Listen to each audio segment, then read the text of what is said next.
네, 안녕하세요. 자, 오늘 영상에서는 여러분들이 기다리셨던 피보나치 두 번째 영상을 한번 만들어 볼 건데요. 자, 잘 만들 수 있을지 모르겠지만 지금 사실 몇 번째 시도하고 있는데 다시 한번 찍고 있습니다. 자, 피보나치 영상 두 번째. 여기서 다룰 것은 우선 세 가지가 있는데 저는 왜 피보나치를 겹쳐서 쓰는지. 두 번째, 주로 어느 구간에서 매매를 하는지. 이거는 저 개인적인 거죠. 세 번째 마지막은 임펄스와 ABC의 차이점, 구분 방법. 이제 여러분들이 많이 궁금해하시는 세 가지를 한번 이 영상에서 이제 다뤄볼 계획입니다. 자, 첫 번째, 왜 저는 피보나치를 겹쳐 사용하는지. 이거는 생방송 때 사실 말씀을 자주 드렸는데 다시 한번 설명을 해드리면, 자, 이게 매매를 하는 전체 인구라고 생각해 볼게요. 이 비트코인, 뭐 이건 주식에도 해당되고요. 비트코인을 매매하고 있는 모든 사람들. 자, 이거는 일봉이라고 볼게요. 그러면 일봉. 대부분 사람들은 일봉을 볼 거예요. 그쵸? 자, 그 다음은 이게 4시간 봉일 수 있고요. 그쵸? 4시간 봉. 그리고 이거는 뭐 1시간 봉. 이게 뭐 30분 봉. 그리고 이게 10분, 뭐 15분 봉. 그렇죠? 그리고 마지막으로 이게 1분 봉. 자, 저희 같은 이제 선물 트레이더 같은 경우는 1분 봉을 굉장히 많이 봐요. 그렇죠? 하지만 1분 봉으로 이제 매일매일 저희처럼 자주 거래 안 하는 사람들은 10분, 15분 봉 위주로 거래하는 사람들이 있을 거예요. 그 다음에는 하루에 한두 번 거래하는 사람들은 더 큰 시간 봉, 뭐 일주일에 한 번, 한 달에 한 번, 그리고 뭐 장투 하시는 분들은 주로 이런 시간 봉들을 보겠죠. 자, 그러면 이 트레이더들은 이 모든 걸 보죠. 이 모든 걸 봐야 하고요, 사실. 그리고 이 두 번째 트레이더는 1분 봉은 안 보지만 그 나머지를 다 보겠고, 나머지는 이거. 한마디로 이 보라색 일본 같은 경우는 굉장히 강한 차트가 되겠죠. 가장 강한 이제 시간봉이 되겠죠. 그래서 이제 웬만한 트레이더들 가보시면 이제 잘하신 분들은 큰 시간봉부터 보시고 작은 시간봉을 들어가세요 라는 말이 이것 때문에 나온 건데, 저는 이게 이제 차트를 보는 것 외에도 지표를 보는데도 저는 똑같이 해당이 된다고 생각을 해요. 이건 제 생각인데, 피보나치를 그릴 때도 저희가 일봉에 그리는 것과 4시간 봉에 그리는 거, 1시간 봉, 30분 봉에 그리는 게 힘이 다르죠. 차이점은 당연히 일봉을 보는 사람들이 훨씬 많기 때문에, 일봉에서 뭐 38이나 6189 구간은 자주 안 오죠. 왜냐면 일봉이기 때문에 오래오래 걸려요. 그렇기 때문에 이 구간이 온다면 정말로 강한 지지와 저항이 온다고 저는 믿고 있고요. 이게 피보나치뿐만 아니라 뭐 이평 라인 또는 뭐 볼링 벤저, 뭐 볼륨 거래량 등등 모든 지표에 저는 해당된다고 생각하고요. 그래서 저는 피보나치를 겹쳤습니다. 왜냐면 저는 선물을 하는 사람이고, 저라면 1분 봉과 5분 봉을 많이 보는데, 그러면 이것만 보면 약할 수 있겠죠. 그렇기 때문에 가끔은 큰 시간 봉의 피보나치 한계와 나머지 작은 시간 봉 피보나치 한계, 그리고 겹치는 구간에 당연히 더 강한 지지와 저항이 이루어진다고 생각을 하기 때문에 그렇고요. 이거 말고 또 겹치는 이유가 한 가지 더 있는데, 이거는 파동에 따라 달라요. 예를 들어 A, B, C 파동이 있어요. 그러면 분명히 내려오는 파동에 보통 사람들은 피보나치를 긋죠. 대부분 사람들은 내려오는 파동, 뭐 예를 들어 618, 여기 618이라고 가정할게요. 여기 618에서는 많은 저항이 있을 거예요. 그렇죠? 왜냐면 저희가 이거를 황금 되돌림 구간이라고 생각하고 이제 모두가 알고 있기 때문에 여기서는 매도의 힘이 굉장히 강하죠.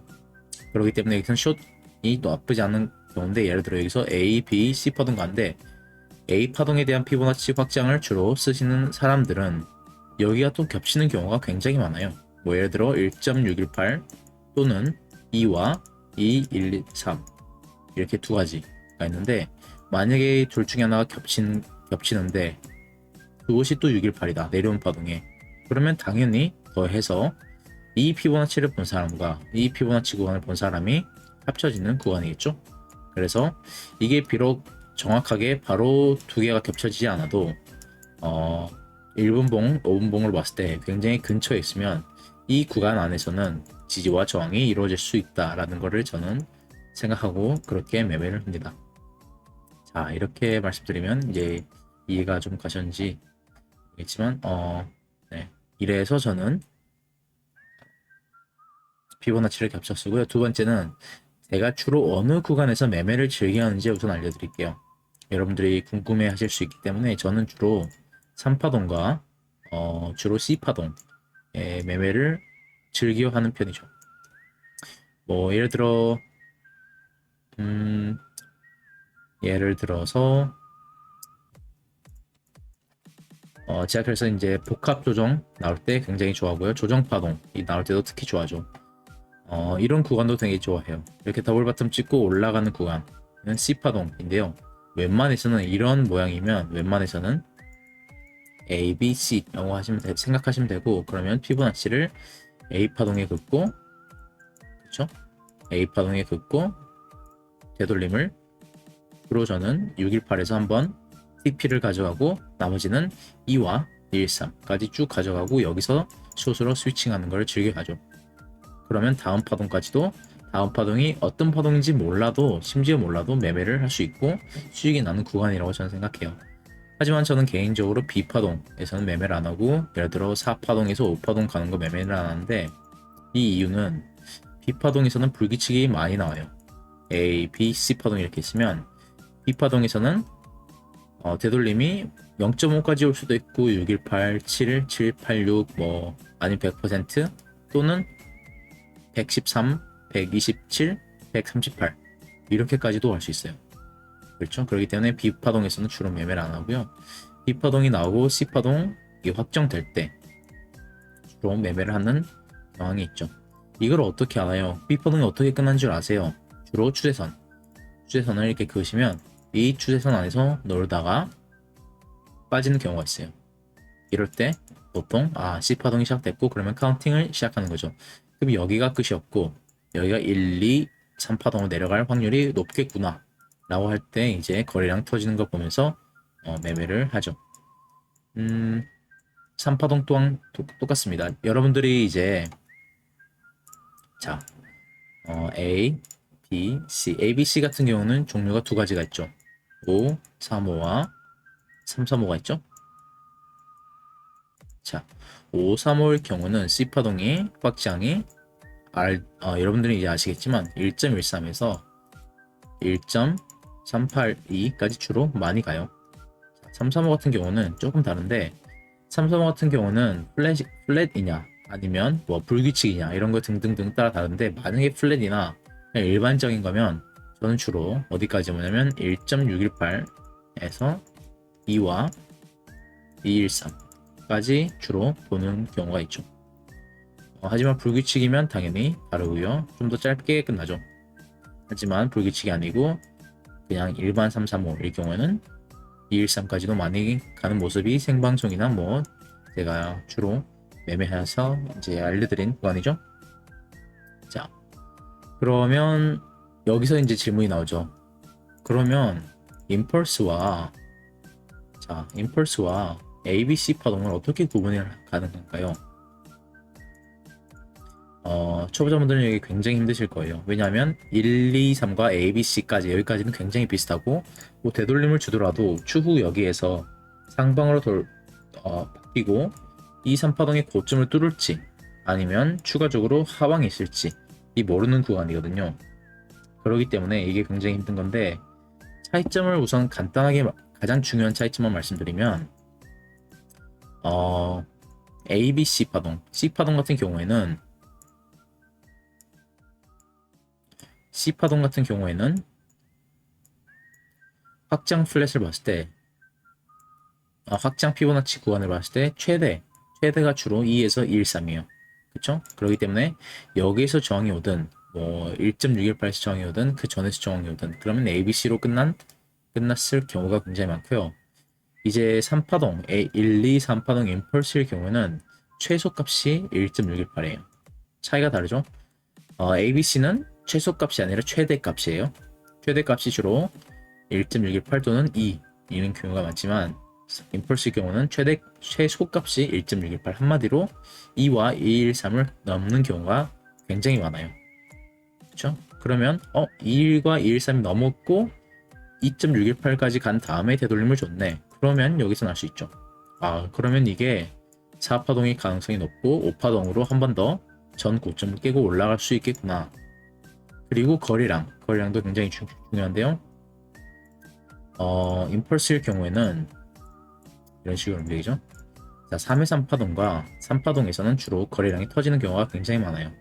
주로 여기에서 거리량이 많이 터지고 그 다음에는 여기서 줄면서 하락 다이번스가 생기면서 되돌림이 있고요. 한 번 더 상승할 때는 또 거리량이 줄어요. 뭐 이것보다는 높을 수 있겠지만 주로 줄면서 이런 식으로 한 번 더 여기서 하락 다이번스가 생기는 경우가 있죠. 그래서 거래량만 보셔도 아실 수 있고요. 확신이 없으면 여러분들은 거래량 위주로 보시는 걸 전 추천드립니다. 네.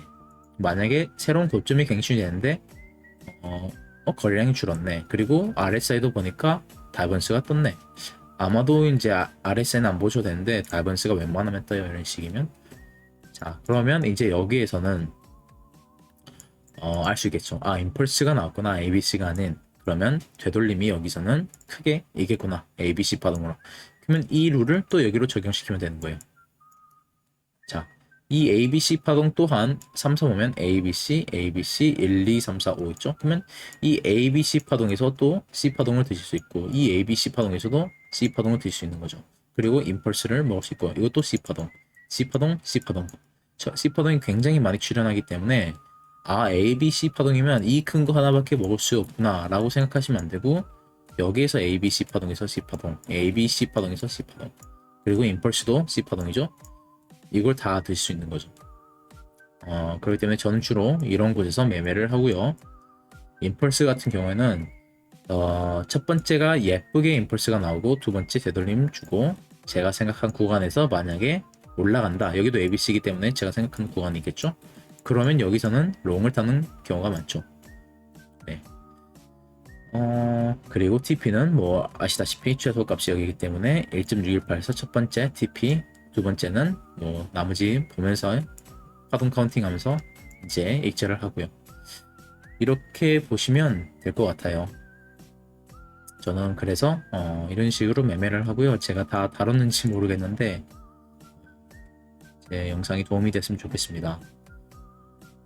왜 겹쳐서 제가 사용하는지 그리고 어느 구간에서 주로 매매를 하는지 그리고 임펄스와 ABC의 차이점을 제가 구분하는 방법 이걸 오늘은 간단히 다뤄봤는데요.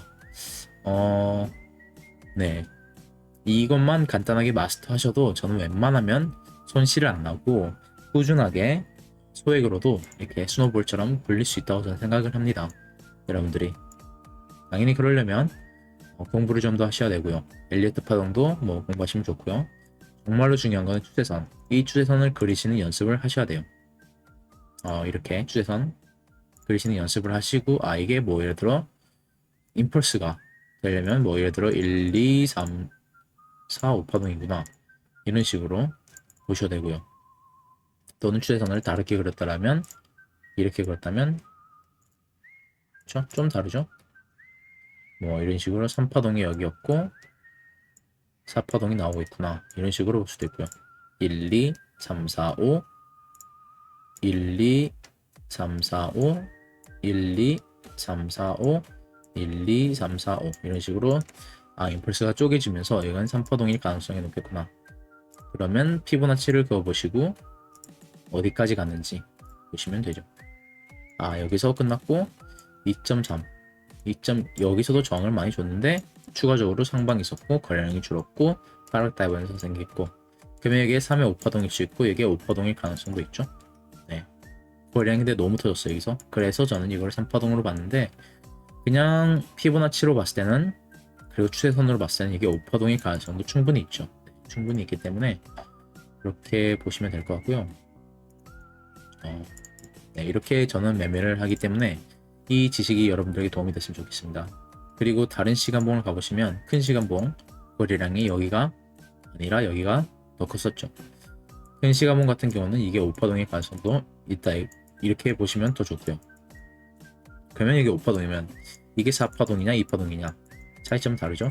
2파동일 경우는 되돌림이 2 이상을 줄 수 있어요. 2 이상 1파동 1, 2, 3, 4, 5 A, B, C 2 이상 갈 수 있지만 4파동일 경우에는 만약에 이게 1파, 2파, 3파일 경우에는 2 이상 가면 안 돼요. 그렇기 때문에 되돌림 값을 보고도 여러분들은 이게 2파동인지 4파동인지 바로 구분을 하셔야 되고요.